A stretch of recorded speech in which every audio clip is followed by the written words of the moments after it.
Wolf, the Senate is set to hold a procedural vote on a bipartisan war powers resolution today that seeks to limit President Trump's military operations in Iran without permission from Congress.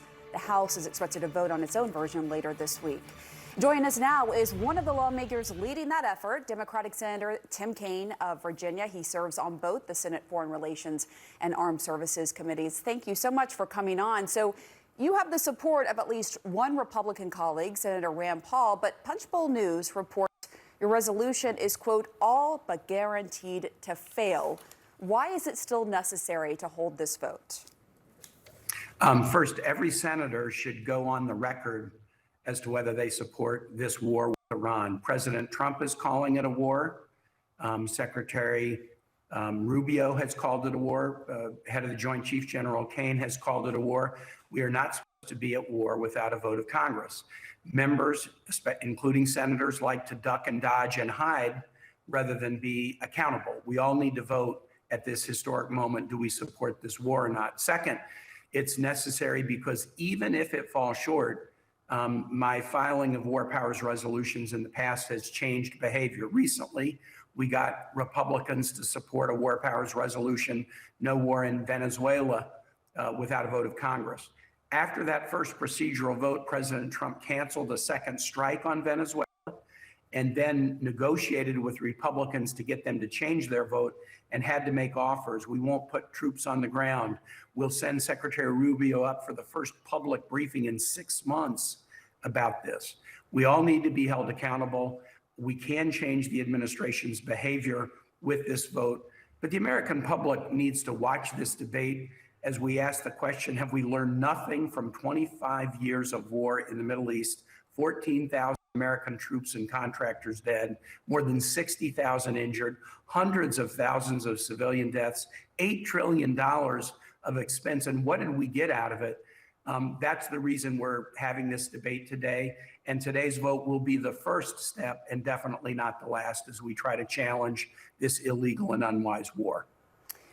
And as you know, the administration is trying to make an argument that this is different from wars of the past that America has been involved in. Of course, we will wait and see. But what can Congress really do here at this point to rein in the president on Iran, besides just rebuking him symbolically with this vote?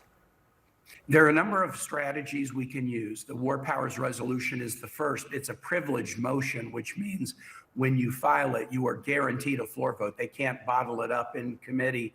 So that's why we're starting with this privileged motion.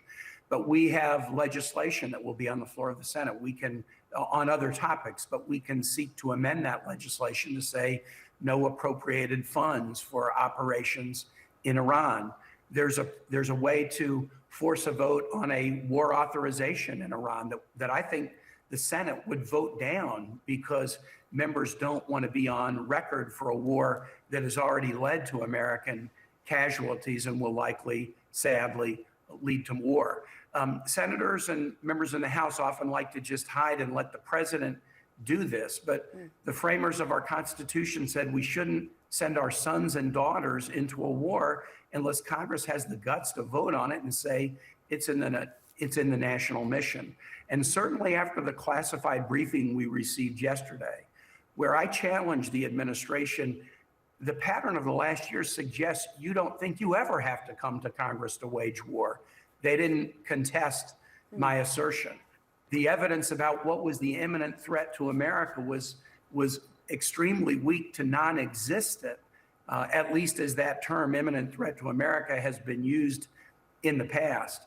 The American public need to hear what's at stake here. They've already seen the president advance multiple different rationales for this.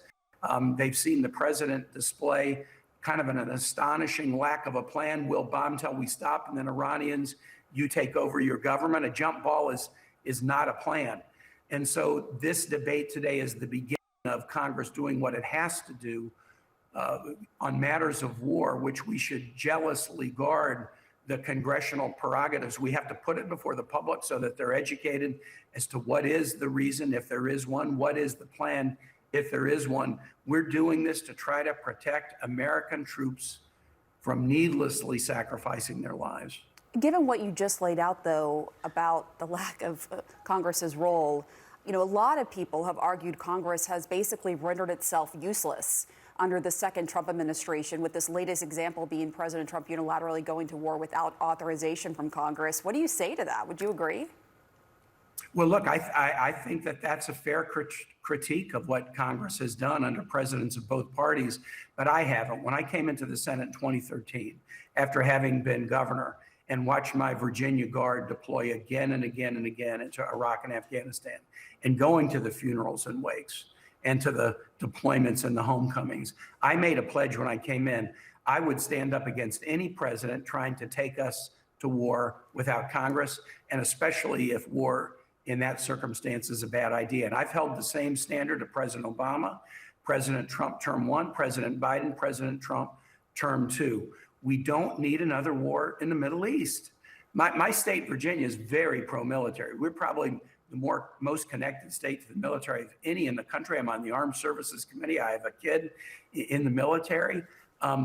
I support our troops and support our military. They serve bravely, but they're often betrayed or sacrificed by bad civilian decision-making. That was the lesson of Vietnam. That was the lesson of Iraq. We should have learned that lesson, and we need to avoid it. So if we've abdicated in the past, then it's a muscle that is weak through not being used.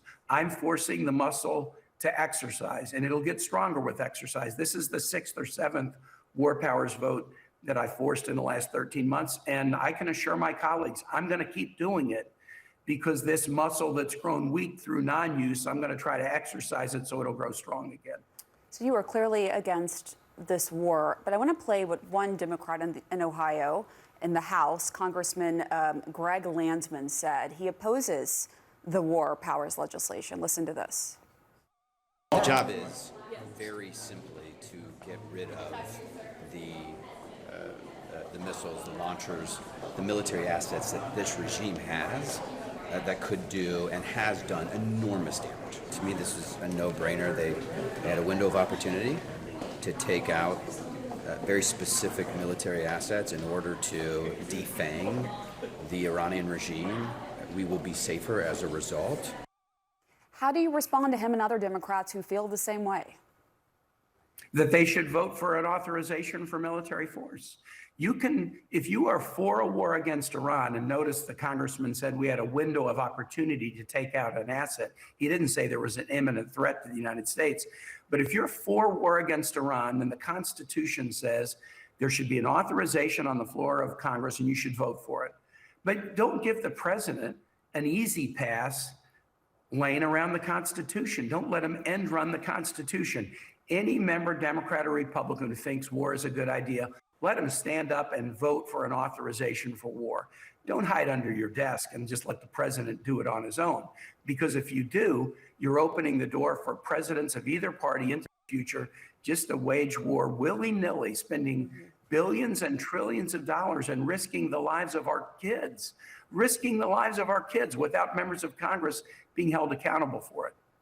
And when it comes to the imminent threat, that is key as you look at separation of powers, because Article 2 is widely understood to allow a president to take action if there is an imminent threat. Senator Correct. Tim Kaine, we really appreciate you coming on the show and lending your voice to this conversation. Absolutely. Thanks, Pamela.